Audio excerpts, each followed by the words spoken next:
Halo, selamat datang di XD Podcast.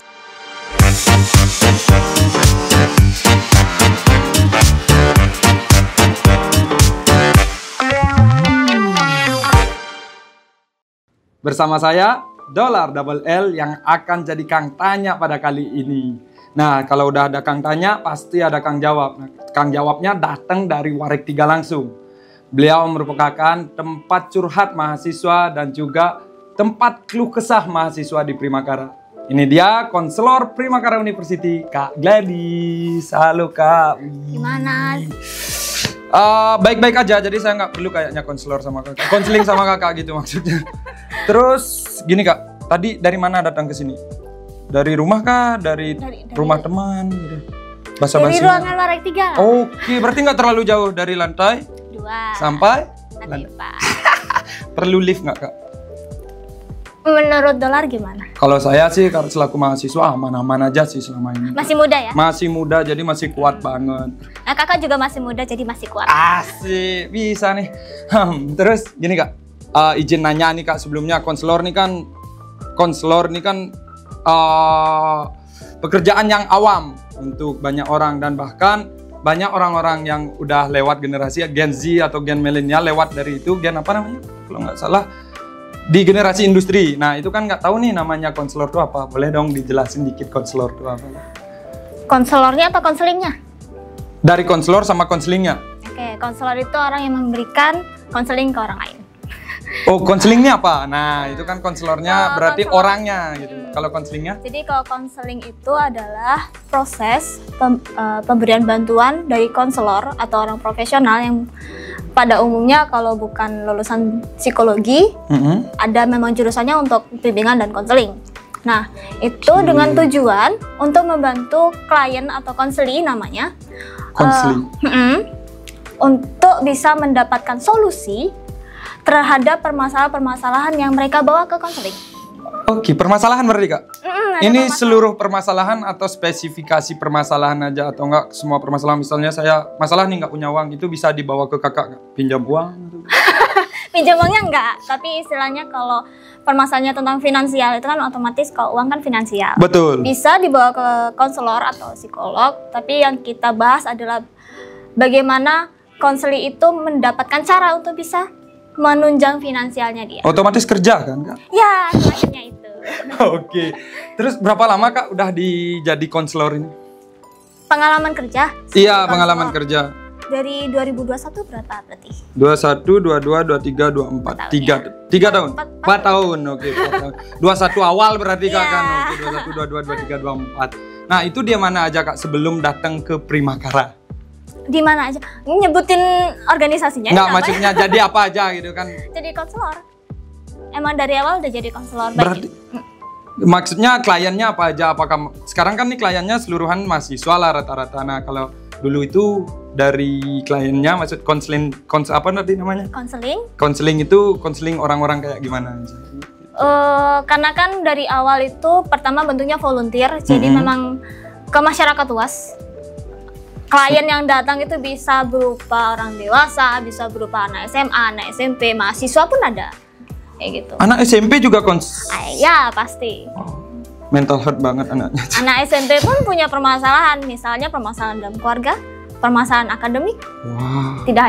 Tidak hanya mahasiswa yang punya masalah berat ya. Betul. Oke.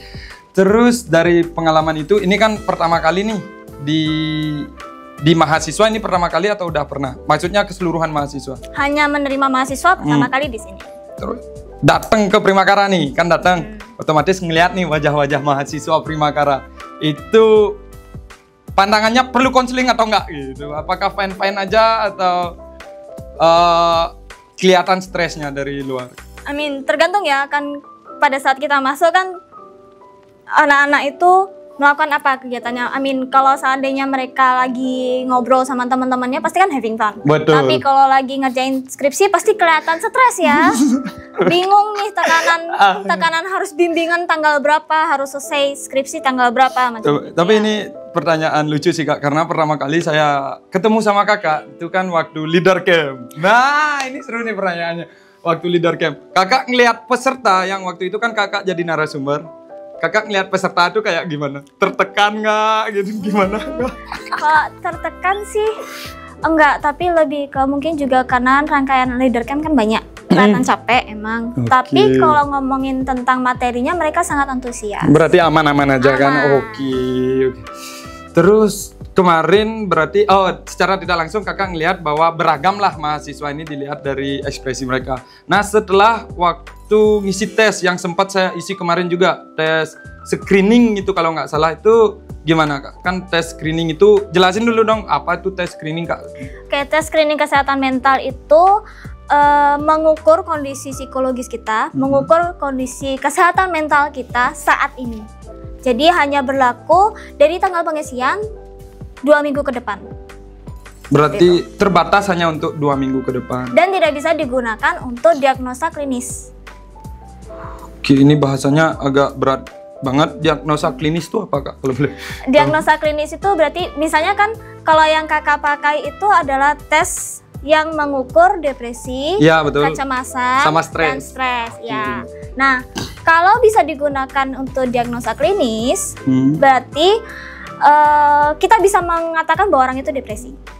Itu kalau diagnosa klinis. Oke. Tapi karena yang kakak pakai itu ada tes screening, maka hanya kondisinya dia saat itu aja, mungkin dia capek dengan kehidupan ini gitu karena stresnya yang mengerjakan skripsi capek banget kayak gitu misalnya, sehingga dia kayak aduh gak usah deh aku lulus misalnya kayak gitu, itu bisa aja depresinya berat. Berarti itu nggak ngeklaim bahwa orang itu lagi depresi, didiagnosa depresi. Karena untuk mendiagnosa itu membutuhkan tes khusus dan kondisi mereka tuh harus berkelanjutan selama 6 bulan. Ada jangka waktunya. Makin tertarik saya. Ini untuk misalnya nih kan mahasiswa udah ngisi nih. Berapa banyak sih mahasiswa yang ngisi tes screening itu kak, kuesioner tersebut? Untuk saat ini di Primakara itu masih sedikit, mungkin ya 25% kira-kira ya. 25%.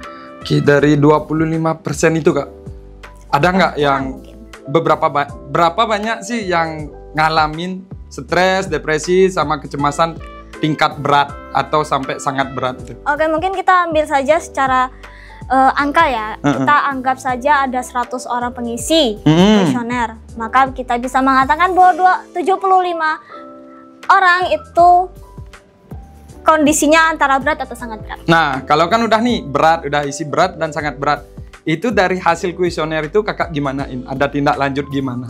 Ya otomatis kita reach out ke mereka.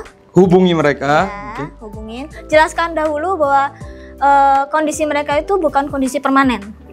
Karena hanya 2 minggu kan. Kalau seandainya mereka menganggap bahwa itu kondisi permanen, itu akan membuat mereka lebih down lagi. Sehingga harus di reassure dulu, sampaikan. Di apa ya istilahnya ya? Ya reassurement lah intinya, bahwa itu enggak masalah, mereka bisa menjadi lebih baik lagi. Menghilangkan hal tersebut. Hanya kondisi dan keadaan saat itu aja. Selama 2 minggu ke depan aja, atau enggak sebelumnya. Fase selama 2 minggu. Terus dari 100 kan 75% tuh yang mengalami tingkat berat dan sangat berat. Itu berapa yang datang ke kakak buat melakukan konseling? Sangat sedikit. Masih sangat sedikit. Penyebab sedikitnya gimana? Padahal itu kan 75%. Karena gini, masih banyak orang-orang pada umumnya, mahasiswa terutama ya, yang menganggap bahwa konseling itu adalah mereka yang konseling itu adalah mereka yang sakit jiwa. Stereotype. Itu terjadi pada saya juga. Saya waktu ini kan sempat juga tuh yang dikirim tingkat stres sama depresinya berat. Tapi enggak kok, saya pembelaan dalam diri. Itu bagus atau enggak kak? Tergantung sih. Ketika kita positif itu penting, tapi kalau terlalu ada istilahnya toxic positivity, itu tidak baik.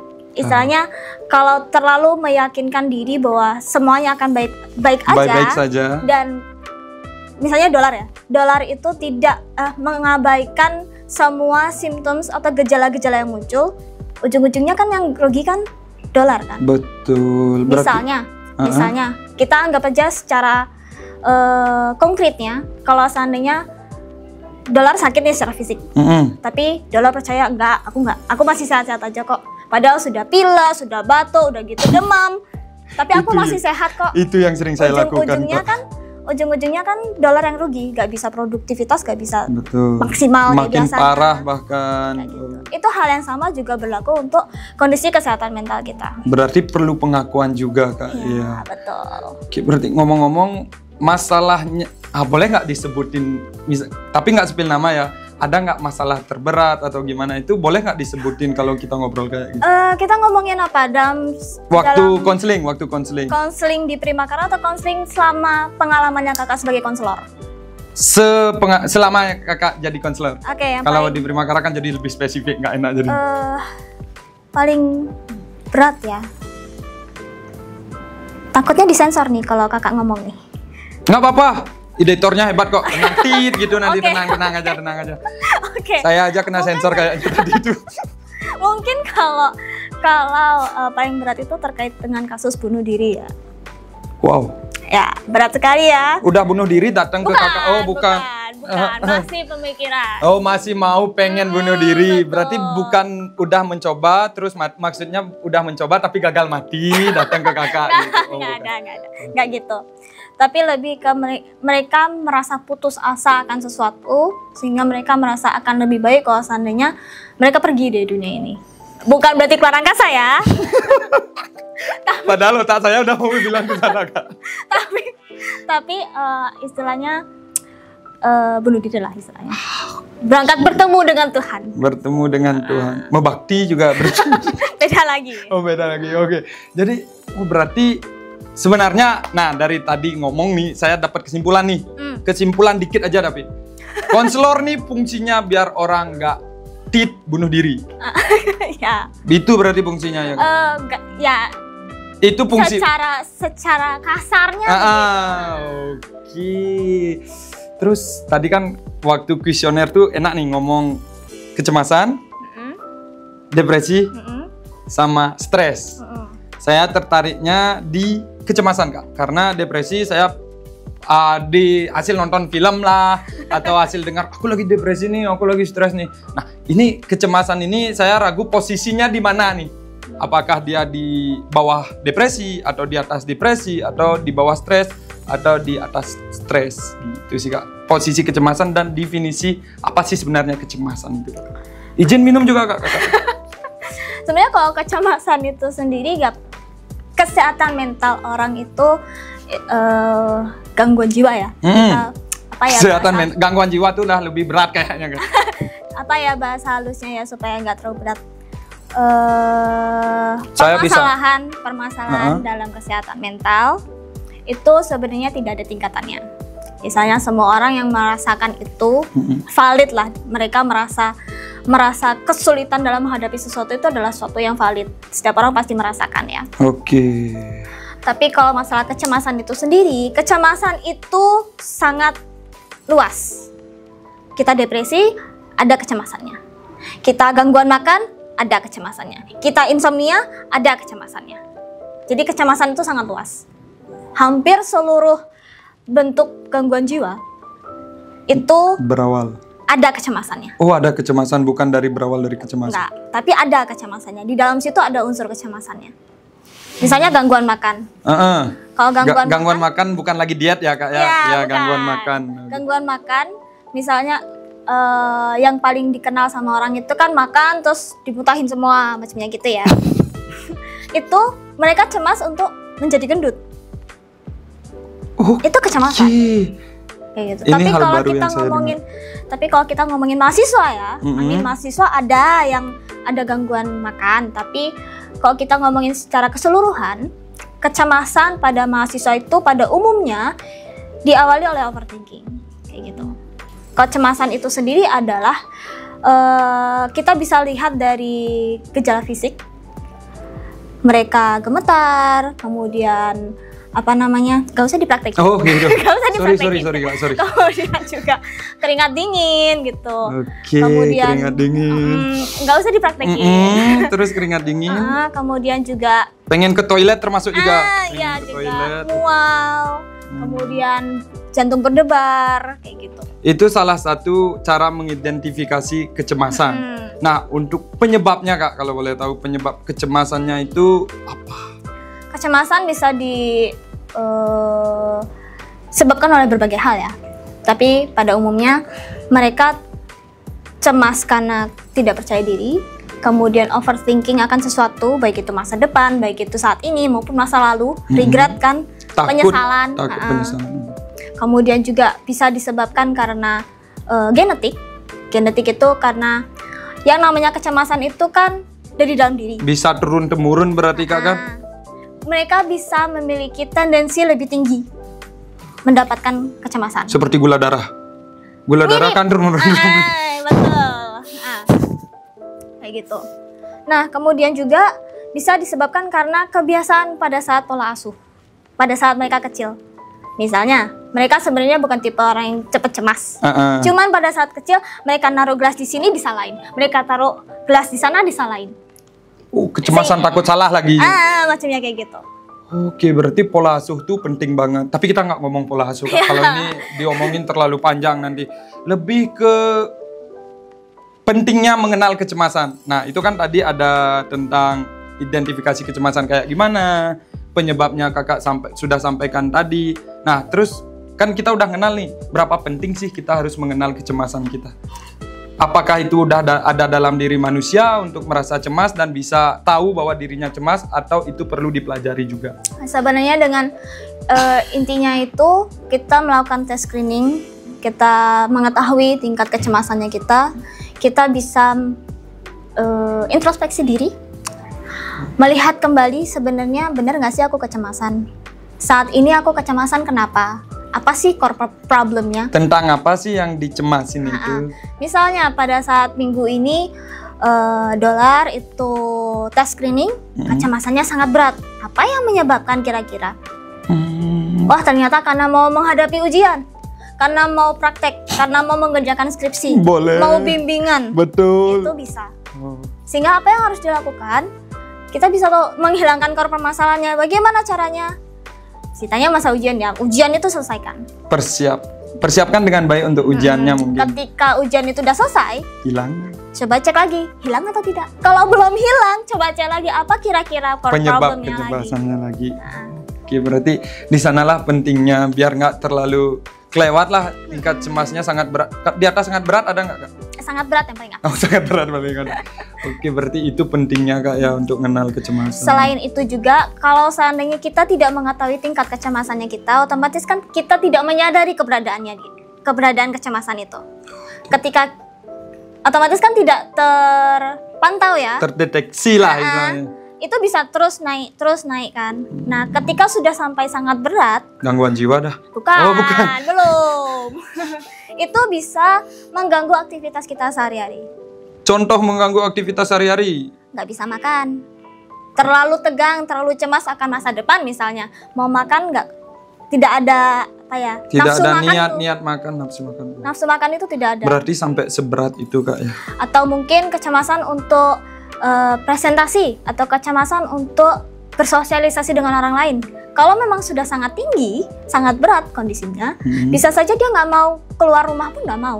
Ada orang datang paket gitu misalnya, ada Gojek gitu. Takut. Misi gitu. Mah, panggil orang tuanya ngambil. Dia nggak mau keluar sama sekali. Gitu. Itu bisa. Oh, berarti harus mengenal tingkat kecemasan kita sendiri. Terus kalau udah mengenal itu ada nggak pengaruh signifikan terhadap diri sendiri kalau udah mengenal kecemasan itu?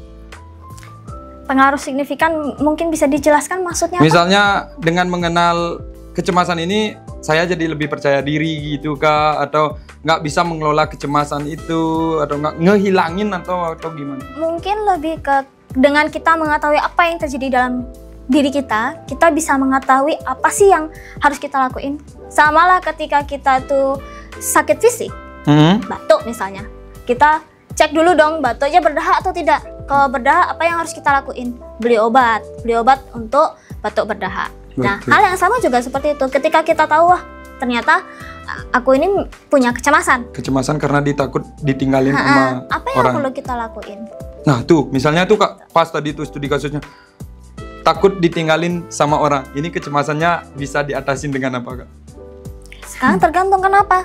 Kenapa dia takut ditinggal oleh orang itu? Anggap aja itu pacarnya. Mungkin pacarnya dia takut ditinggalin sama pacarnya gitu sampai berlebih, itu gimana cara? Sampai berlebih itu seperti apa?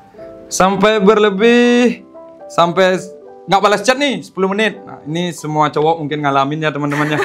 Jadi 10 menit nggak balas chat ini.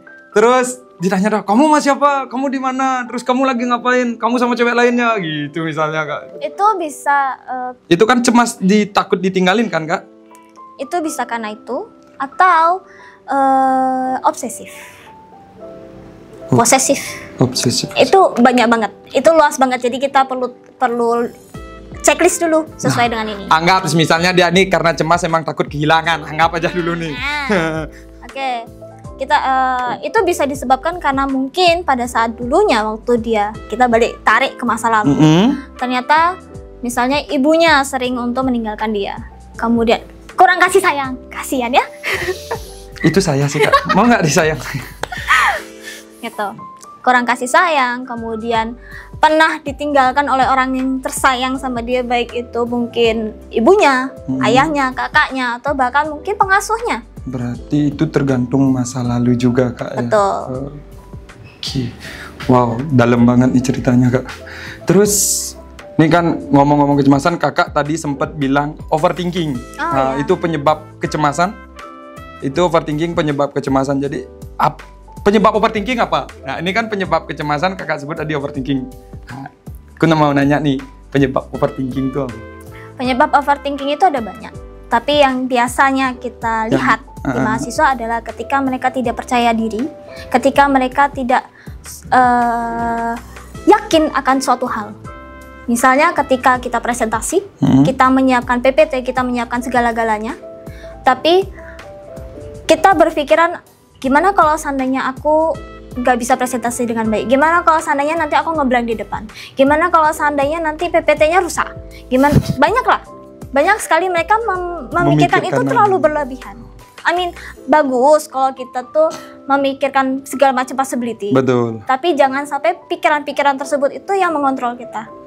Oke, terus kan kalau misalnya tadi udah disampaikan cara mengidentifikasi kecemasan. Kalau identifikasi overthinking biar saya juga bisa bantu teman saya yang overthinking ini Kak.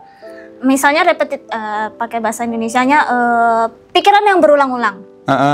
Kemudian juga mereka itu stuck di satu pikiran satu permasalahan itu sehingga tidak bisa mengcover permasalahan-permasalahan yang lain. Tidak bisa produktif. Kemudian juga tidak bisa fokus pada pekerjaan aktivitas. Misalnya dia harus ke kelas, dia harus mendengarkan lecture itu, mendengarkan dosen gitu, lecture misalnya. Guru, dosen. Terus? Kayak gitu. Tapi karena mereka tuh khawatir dengan misalnya seminar atau enggak kepanitiaan, karena mereka terlalu khawatir dengan hal itu, mereka tidak bisa fokus dalam belajar. Oke. Gitu. Terus tak tarik dah Kak. Tadi kan ada nggak klien atau nggak yang konseling sama Kakak tuh yang overthinking dan cemasnya berlebih gitu loh. Terus cara ngatasinnya, nah anggaplah kecemasan di mahasiswa, tadi kan di luar tuh, sekarang di mahasiswa aja tingkat kecemasan sama overthinking. Terus cara ngatasinnya gimana? Kakak nyampein apa ke dia? Mungkin kita bikin studi kasus ya? Boleh. Kakak nggak akan ngasih tahu data, nama dan lain-lain, nggak mungkin ya. Betul. Tapi ada yang mahasiswa datang dan mengatakan bahwa dia tuh overthinking. Overthinkingnya sampai seperti apa? Dia insomnia, dia gangguan tidur lah, istilahnya dia nggak bisa tidur dengan nyaman. Bahkan walaupun dia tidurnya udah 7 jam, dia masih merasa kurang tidur.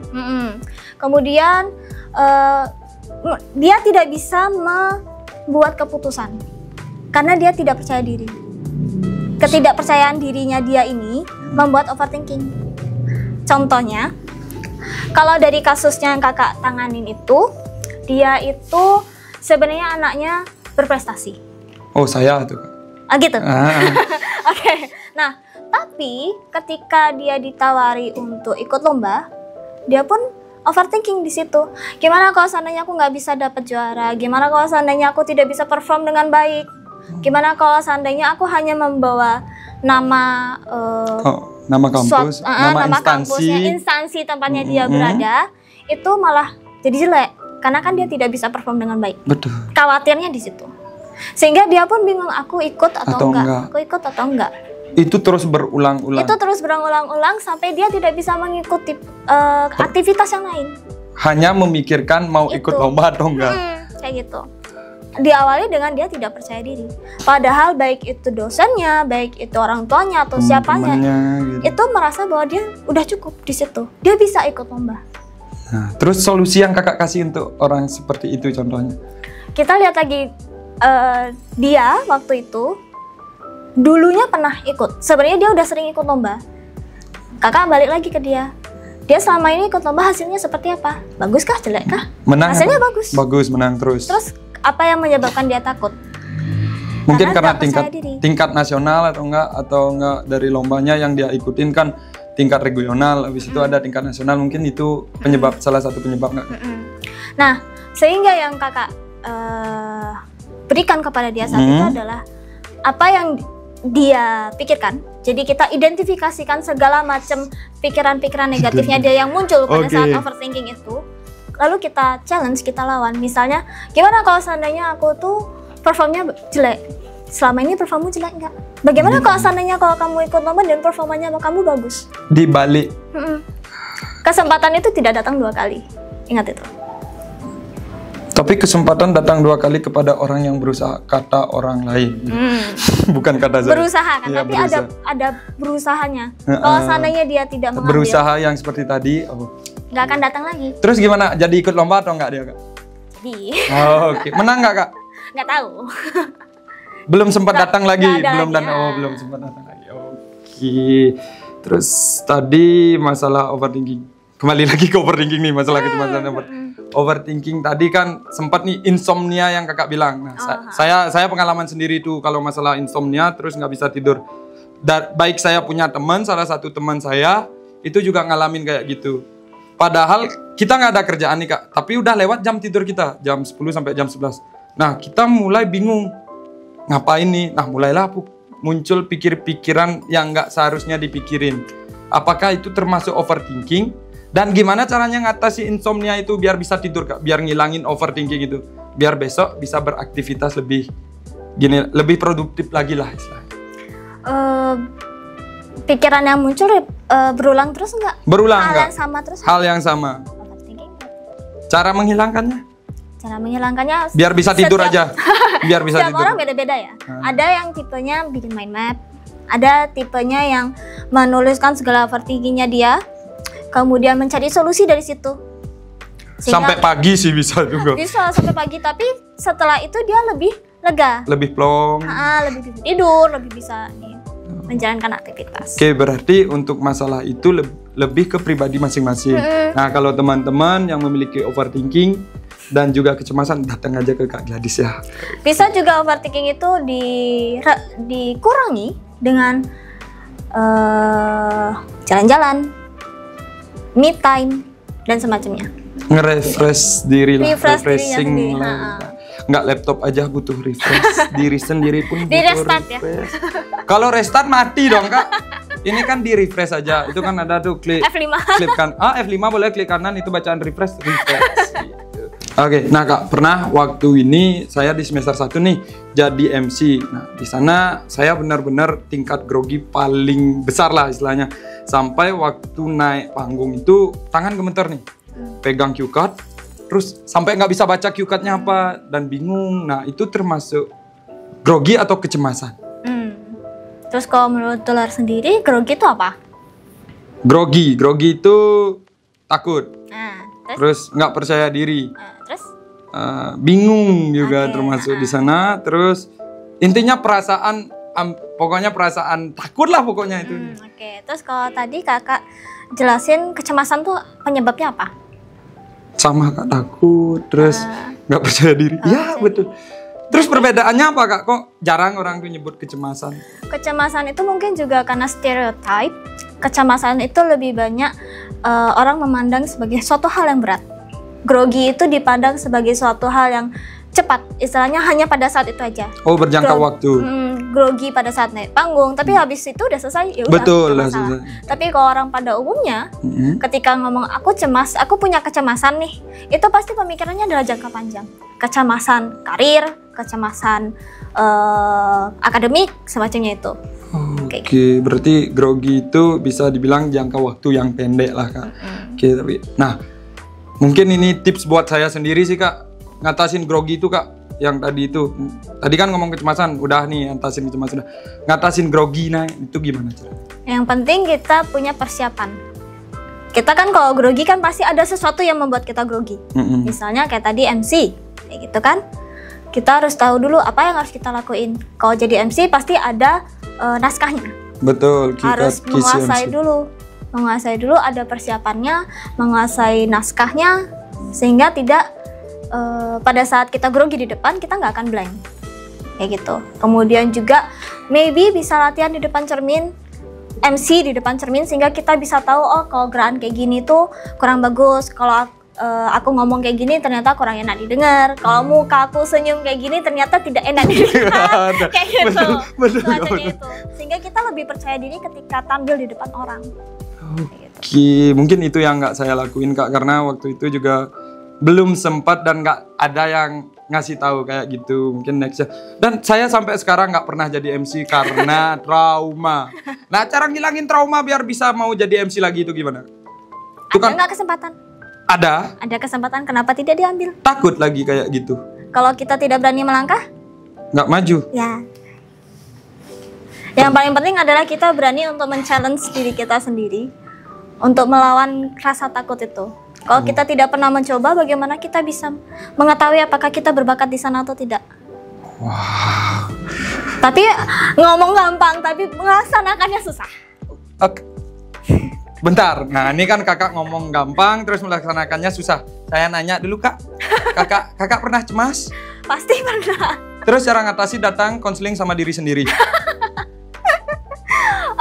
Lebih ke bukan konseling diri sendiri ya, kan aneh ya gitu. Kan sama kaca mungkin tuh saya lagi cemas kak gitu. Oh iya silakan gitu. Terus monolog jadinya. Terus itu gimana kak?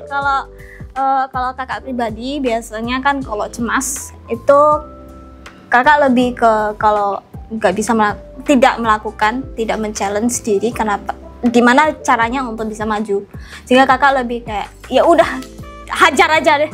Lakuin aja gitu, mau hasilnya jelek, mau hasilnya bagus, pokoknya aku udah berjuang. Aku sudah berusaha semaksimal mungkin. Hasil nomor 2? Hasil nomor 2, proses nomor 1. Oke, teman-teman, proses nomor 1, hasil nomor 2. Tapi tergantung konteksnya ya. Oke, biar nggak salah arah teman-teman. Nah, oke, sebelum kita akhiri nih, kalau lanjut ngobrol kayak gini, air udah habis, terus udah terlalu lama juga ngobrolnya, mungkin ada pesan nggak kak buat seluruh mahasiswa, bukan mahasiswa Primakara aja, biar bisa ngatasin kecemasan atau grogi atau apalah itu, silahkan kak. Oke, merasa cemas itu normal. Dan kecemasan itu biasanya timbul ketika kita ingin menyelesaikan suatu permasalahan atau banyak permasalahan dalam satu waktu. Padahal kita membutuhkan waktu dan proses untuk menyelesaikan suatu masalah. Kalau seandainya cemas itu muncul, take a deep breath, berhenti dulu, istirahat dulu. Kalau ingin menangis karena terlalu banyak tekanan, it's okay, menangis aja dulu. Karena tangisan kalian itu bukan berarti kalian tidak bisa menanggung tekanan itu. Tetapi karena kalian membutuhkan waktu dan istirahat. Karena kalian udah berjuang terus, udah berusaha terus. Dan believe in yourself, trust yourself. Karena kalian sudah menjalani semuanya itu. Dari kalian mungkin masih bayi sekalipun ya, kalau kita kan ingat, bayi berjuang masih buat jalan aja itu udah berjuang banget itu kak. Buat makan sendiri itu udah berjuang itu kak. Kayak gitu, kalian udah banyak banget pengalaman yang sudah kalian lalui dan kalian bisa melalui itu. Sehingga kakak yakin, saya yakin kalian bisa melalui hal yang lebih dari itu. Di kedepannya pasti banyak kan tantangan. Kalian bisa melalui itu semua. Itu aja sih. Oke, thank you banget Kak Gladys. Terus teman-teman juga jangan stres karena kalau udah cemas dan udah merasa overthinking, kembali lagi saya ingatkan bisa datang ke Kak Gladys di lantai 2 di depan pintu lobi sebelah kiri. Datang aja ke sana. Jangan lupa chat dulu ya teman-teman. Mungkin itu aja podcast kali ini. See you di next XD Podcast. Thank you. Dadah.